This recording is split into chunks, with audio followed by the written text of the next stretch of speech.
Shalom Akim. It's your brother Malcolm. I'm from Chicago GMS camp. And I'd like to first and foremost give all praises, glory, and honor to Yahweh Ba'Shem Yahushai. You know, double honors until the apostles of GMS, right? The true elders of Israel on earth today that rule well, part of that governing body set up by Yahweh Ba'Shem Yahushai. And salutation to the true Akim out there who puts in this work in truth and sincerity, not trying to stir up strife, all right, with useless debates that don't edify, all right? So to you brothers out there that's doing this work in truth and sincerity, all right, who are also a part of that governing body set up here on earth as it is in heaven, you know, shalom to you brothers and salutations. This video is a response video about meekness, which is what brothers should be looking to attain. All right, you know, brothers are trying to be flashy, you know, using music, 5-minute intros, you know, just all this extravagant stuff that really is of the world. All right, I mean, being meek. I have on a jogging suit from Walmart, man, or maybe it might have been Sports Authority, but nevertheless, you know, brothers that are trying to, you know, be everything except meek men of the Lord, man, seeking some kind of fame. You know, the Lord is going to give us fame, man. All right, you're trying to seek it on this side by trying to be somebody when you're not. The Most High is going to spew you out, man. So without any further ado, let's get right into the scriptures. I'm going to start with Numbers 12:3, because the Holy Scriptures describe Moses as being a very humble man. All right, and this is Masha said properly, not Moshe. That would be Yiddish. All right, and Yiddish is an incorrect way of speaking Hebrew, by the way. But this is Numbers 12:3. And Yahweh, Salaki. Now the man, Masha, was very meek above all men which were upon the face of the earth. And Yahweh spake suddenly unto Masha, and unto Aaron, and unto Miriam, come out ye three unto the tabernacle of the congregation. And the three came out. Okay? Now, when you read down further, you know, the Lord spoke directly to Moses, and Miriam and Aaron were chastised, and Miriam got punished because she's a woman, and she was completely and totally out of her place. All right? But the point being is that Moses was a very meek servant, okay, which is all we should, you know, strive to be, man. Not trying to be, you know, go above your pay grade, so to speak. All right? Trying to outdo, you know, your teacher. All right? As if you have more, you know, that's like a third grader, man. You've been in this truth for 3 years, man. You're in the third grade, man. You don't know more than your teacher do. All right? Even if your teacher's education is bogus, your education is bogus, but they still know way more than you do. And that's all the way up to the 5th, 6th, 7th, 8th, 9th, 10th, 12th grade, etc. Going into college, man. You're not going to know more than your professor. Okay? Now I'm going to go to Psalms 37. I'm going to try to do this rapidly. I'll make this a long video because Jake got a short attention span, man. Especially on edifying videos where there's not a whole lot going on, you know. This is Psalms 37, and I'm going to read verses 11 through 15. This is verse 11, Psalms 37:11. The meek shall inherit the earth and shall delight themselves in the abundance of peace. So the meek are going to get everything, man. You just have to wait and be patient and suffer, man. That's what the word patience goes back to. That's the etymology of the word, okay? Verse 12, the wicked plotteth against the just and gnasheth upon him with his teeth, like brothers that watch videos and watch for you to say one little thing, have a slip of the tongue, and then loop it, and then make videos and put beats behind it. You know? Yahweh shall laugh at him, for he seeth that his day is coming. The wicked have drawn out the sword and have bent the bow to cast down the poor and needy and to slay such as of upright conversation. Their sword shall enter into their own hearts and their bows shall be broken. So that's talking about Esau first and foremost, but it's twofold because there was wicked men that came out of Israel, man. All right? Some of them may be on the comment board of this very video. All right? And some of them out on the highways and byways and they have no business being out there. Okay? Because they're not edifying. It just causes strife and contention, man. You know, they're that leaven that got cast away, not that leaven that's trying to talk, man. This is Psalms 147.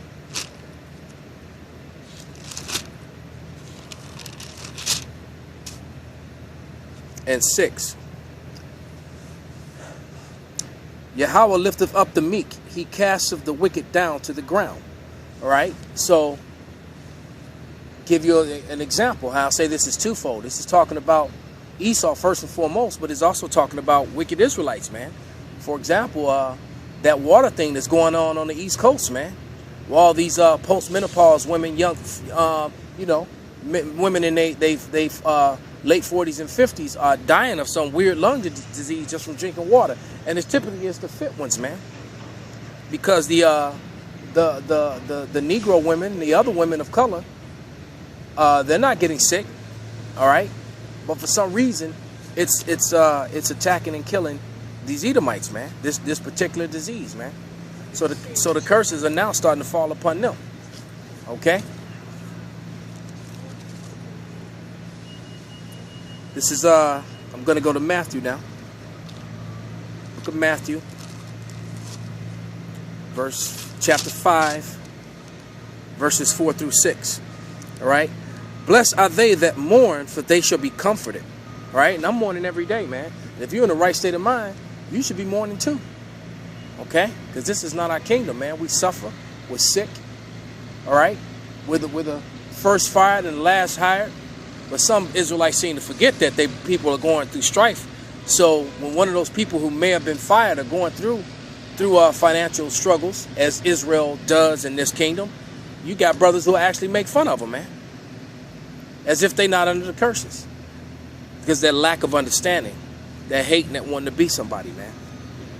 All right, but let me read it again. This is Matthew 5 and 4. Blessed are they that mourn, for they shall be comforted. Blessed are the meek, for they shall inherit the earth, man. You're going to inherit everything, you know, just by waiting on Yahweh Bashem have a shot, man. And Yahweh willing, you know, we're on that first round pick. You know, that first round draft, man. Okay? Verse 6. Blessed are they which do hunger and thirst after righteousness, for they shall be filled, man. So all you should be trying to do is seek after righteousness, man. All right? Not trying to change something that can't be proven when you don't have, you know, 4 precepts or more to back it up, man. You're just being wicked. You know, there's no other way to explain it, man. You're just being a wicked, unruly person, man. You know? Niggas was gangbangers and drug dealers, you know, just a couple years ago, and now you now you better than the men who taught you, that woke you up, man. All right, and going back to Numbers 12 and 3, you know, Yahweh, all right, spoke to Masha personally, man, and to King David personally. And to Yahweh Shah personally. Everybody else he spoke to in dreams and visions or through his prophets, his men. All right? His men, the prophets. A man who is above you. Especially if he's bringing you the word and the message of the Lord, man. This is Matthew 11, 29 and verse 30. Take my yoke upon you and learn me. For I am meek and lowly in heart, and ye shall find rest upon your souls. For my yoke is easy and my burden is light, man. So, what we're suffering is a light thing as compared to what we're going to give. Or what we're going to get, Salakia. Because even if we die, man, if you die in this truth while doing this work, man, you know, and some of us will, the scriptures promise that you'll be the first lifted up, man. And that's all upon faith. This is all we have, man. It's faith. Faith in this book, man. Because we know this book is ours and we know who we are, man. So what else is there? All right? Gold chains, fancy cars, and women, man. That's nothing, man. You get plenty of that, man. As a matter of fact, you know, some of us, you know, could get women and have none of those things, man. If the Lord is with you, okay? All right, I'm going to go to Matthew 21 now. Verse 5.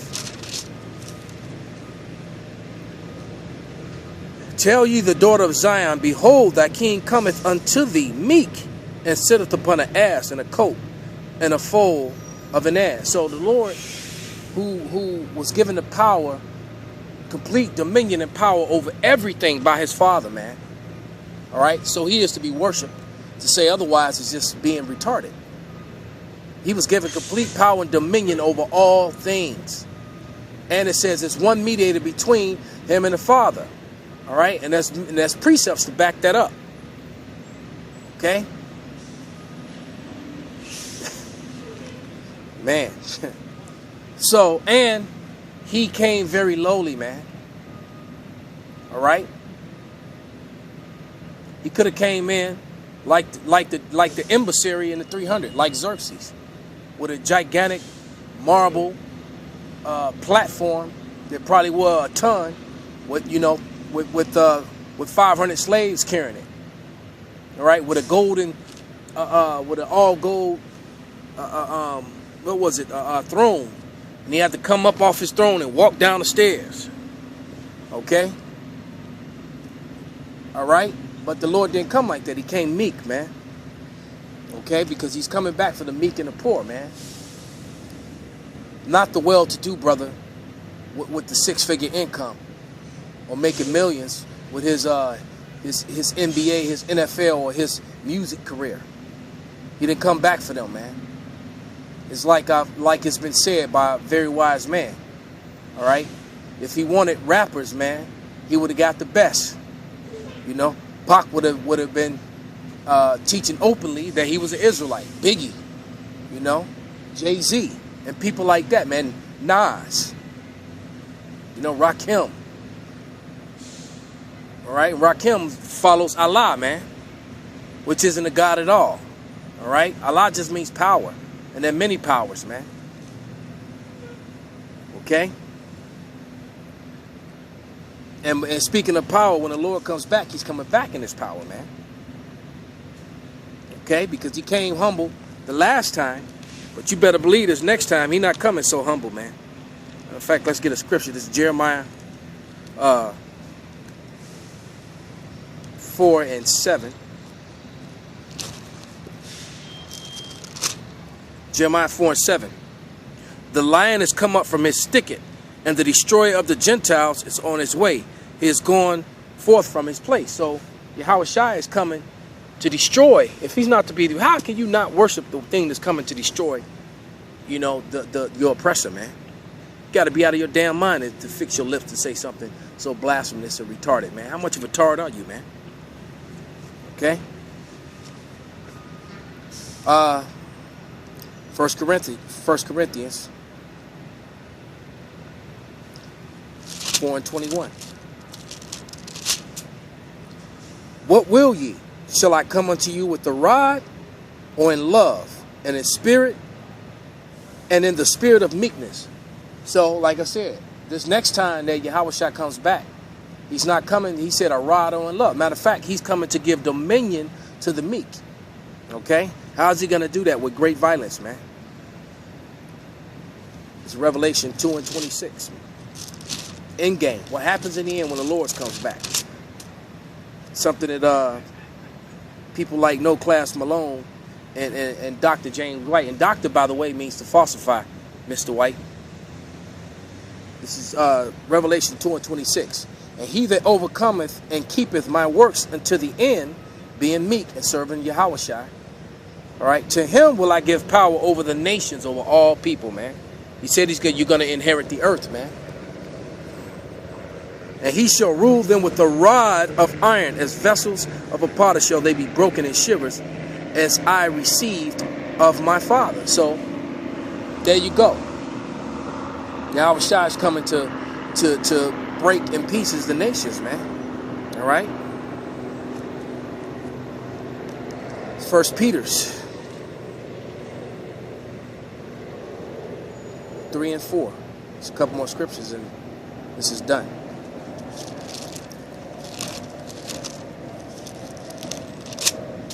This is 1 Peter 3 and 4. And it reads, but let it be the hidden man of the heart. Shalakia. But let it be the hidden man of the heart in that which is not corruptible, even an ornament of meek and quiet spirit, which is in the sight of Yahweh of a great price, man. So you want to be meek, man. Why? And dwell on the prophecies and do the work. And all this, all this juvenile going back and forth, especially with these guys who don't understand the meaning of words, man, who get offended up for a word, man. You're like those people in the street who complain about your cussing. This cursing and cussing are two different things. And never mind, I'm not even gonna get into that. If you're still there. But if you understand the scriptures, you would understand that the Lord and his disciples, what you modern day refer to as cursed or cuss people out, they did it all the time. But let me read one last scripture, which is Genesis, the 15th chapter.